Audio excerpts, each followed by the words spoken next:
Sabi ni Attorney Karen, sana nakikinig yung mga taga-distrito ko nung nakikiusap siya, no, ha? Kasi parang ini-endorso na niya ako, ha?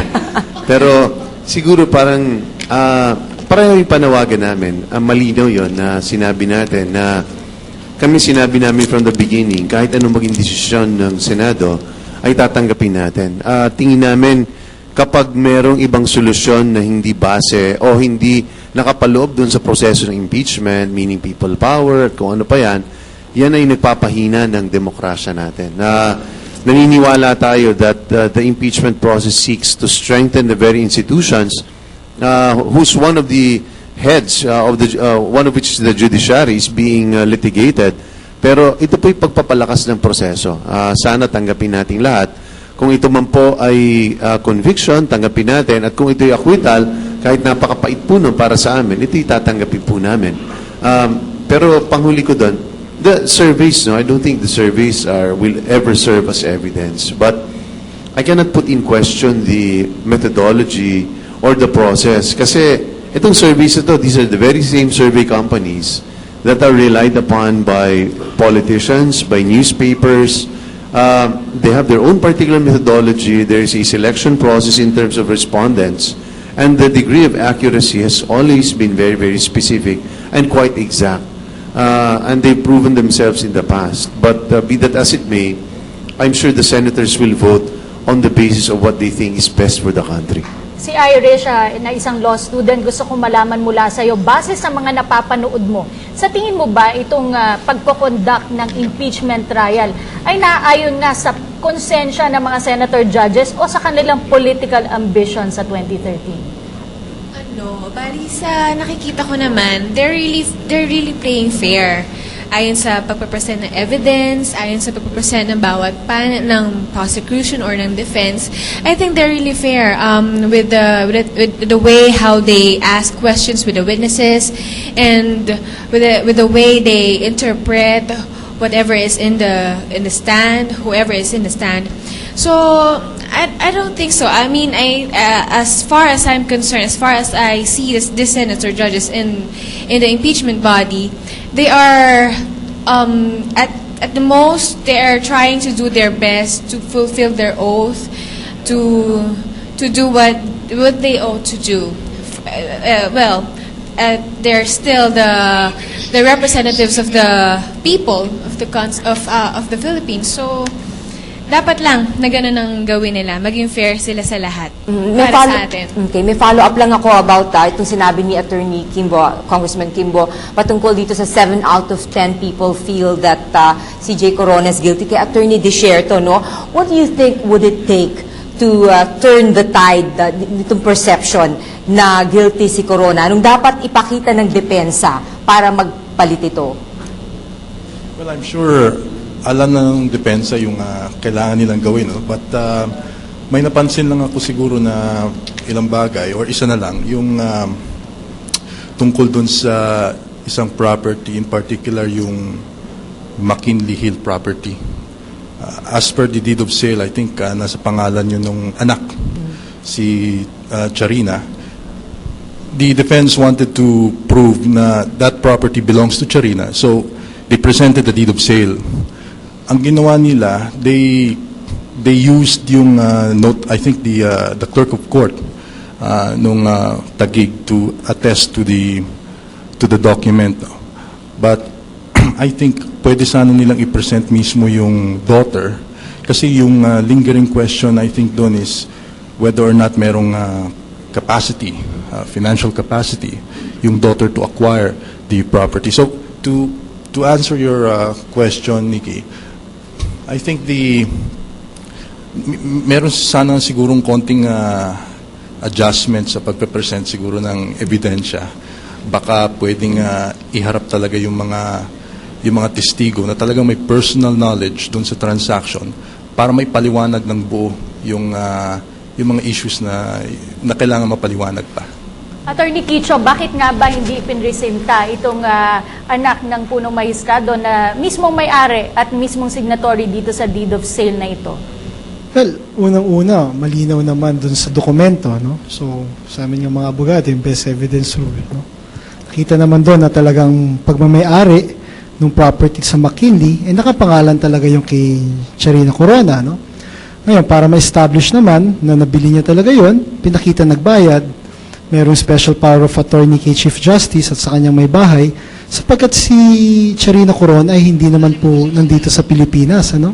Siya ay nagtatrabaho sa Estados Unidos, matagal na ho siya nandun, at kung ang tanong naman ay kung may kapasidad siya or wala, yun naman po ay malinaw na meron hong pinagkukunan ng pera, no? Sapagkat meron ho siyang trabaho at kumikita ho siya ng dolyar.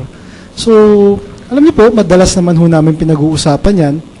Batid naman ho namin na marami nga ho sa atin ang gustong makakita ng aksyon, no? Na gusto nila either si Chief Justice, si Mrs. Corona, or kahit sinong miyembro dun sa pamilya niya. Ngunit kami naniniwala dun sa kahinaan pa lang ng ebidensya ng prosecution, ay maaari na namin yung sagutin dun sa mga ebidensya na meron kami ngayon, dun sa mga testigo na, sa testimonya ng mga testigo namin, pati dun sa mga dokumento na ipipresenta namin. May katanungan ng isang estudyante mula sa Bulacan State University for both the defense and the prosecution, si Fatima Roxanne Estares. Fatima. Kung hindi po pabor sa inyo ang magiging desisyon ng Senator Judges, ano po yung gagawin ninyo? Unahin natin, prosecution naman si Attorney Justiniano. Ano naman daw po ang gagawin nyo kung hindi magiging pabor sa inyo ang desisyon?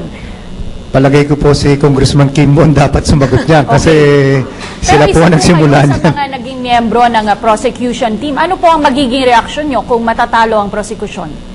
Ako po ay sumasama niyan bilang private prosecutor. Yung mga policy, kung ano man, ng Kongreso, wala po akong say dyan sa mga bagay na yan. Kung ano po mga gagawin nila, hindi ko po masasagot yan. Sapagkat ang aking pong partisipasyon, limitado lamang doon sa pagpipresenta ng mga ebidensya at kung may witness na itutokang i-cross-examine ko, ganun lamang po. Kaya siguro po dapat si Congressman Kimbo sumagot niyan. Sige, Congressman Kimbo. Baka isang balding luha siguro, no? Dahil, well, it's a matter that many of us have had a lot of personal sacrifices. Meaning, marami sa amin ay may mga nagkasiraan ng pagkakaibigan na nasa kabilang kampo na hindi naiintindihan yung ating trabaho. So it has taken a lot on our part in performing this constitutional duty. Very few people know of what it takes.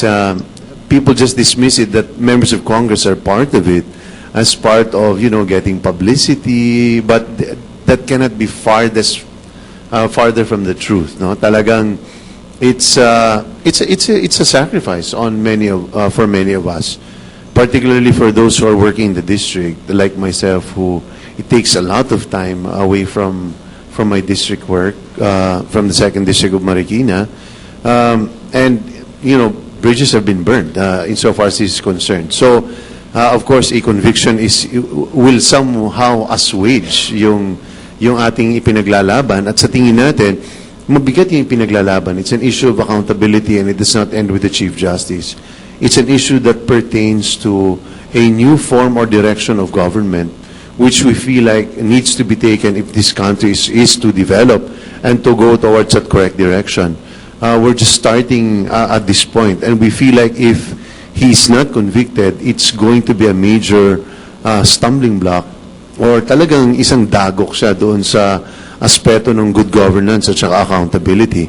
But be that as it may, whatever the decision is, we will accept it. I think everyone, all of us, are duty-bound to accept it. And I think if there's anyone in the prosecution, kung meron man ho dyan, siguro di natin maiwasan na may konting pagbatikos. Hindi naman natin parang sa panliligaw, kahit yung pag nabasted, di ba? Yung sa panliligaw, sabihin mo, marami naman tigyawat yun, ba't ko panliligawan yun, di ba? Pangu naman di ba? But you will hear that, but I think overall, I think it's a major offense to the Constitution and to the process if any members of Congress will actually not accept it. Pero ang pakiusap lang po sana namin ay kung mangyari man po yun, wag naman po masyadong malakas ang hiyaw nila, Attorney Karen, para hindi masyadong mapait para sa amin. Tanungin natin yung si Attorney Trixie Angeles, yung Pero Integrated yung Bar of the Philippines. Depensa mo Okay. yung kanilang defense reaction muna. din. Kasi kung Okay. isang balding luha ang manggagaling kay Congressman Kimbo, ganon din ba ang magiging reaksyon ng depensa kung sakasakaling hindi maging pabor sa inyo? Well, alam niyo po kami, handa na ho namin harapin yan. No? Manalo, matalo, kami naman po sa defense team, batid na po natin yan, yung laban na yan. Ngunit siguro ho, kung ma-acquit si Chief Justice, kami naman po ay makakabalik na sa aming mga pribadong buhay bilang mga legal practitioners. No? Kung ma-acquit, ganun din naman ho, tuloy lang naman ho kami sa trabaho Hindi namin. naman isang balding luha. Siguro ho, mga isa't kalahating balde. Sarami. Hindi lang ho luha. Tanungin natin si Attorney Trixie Angeles sa Integrated Bar of the Philippines. Kasi sinabi ni Attorney Kimbo, marami na nag-away-away dahil dito. Dito pa sa mga lawyers, alam ko maraming mainit dyan. Marami na rin nag-away-away dahil dito sa mainit na issue na to. I think it's political in a larger sense. Pero yes, it gets personal sometimes. The way we see it is it's going to pass. Parang yung issue, ngayon may impeachment, kainitan ng kasagsagan at kainitan ng paglilitis, tumataas ang emosyon. So, hindi kami magtataka kung meron ngang nagiging personal dito at meron mga nag-aaway talaga. Although, as I don't think, for instance, that any of the parties will suffer any long-term damage. Kasi alam naman natin that in part, while this is a judicial exercise, it is also political.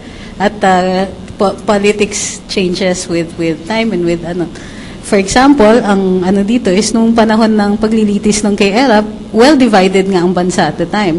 And yet somehow after his impeachment and then yung kanyang conviction, somehow the man still managed to get second place in the last presidential elections. So whatever it is na nagiging personal in the course of the impeachment trial, I don't think it's going to last. It's probably going to pass. Ito naman, tanong mula kay Ruby Ann ng Letran Calamba para kay Attorney Karen Jimeno. What are the factors to be considered to distinguish whether the evidence submitted is effective or not? Thank you. Whether the evidence is effective or not?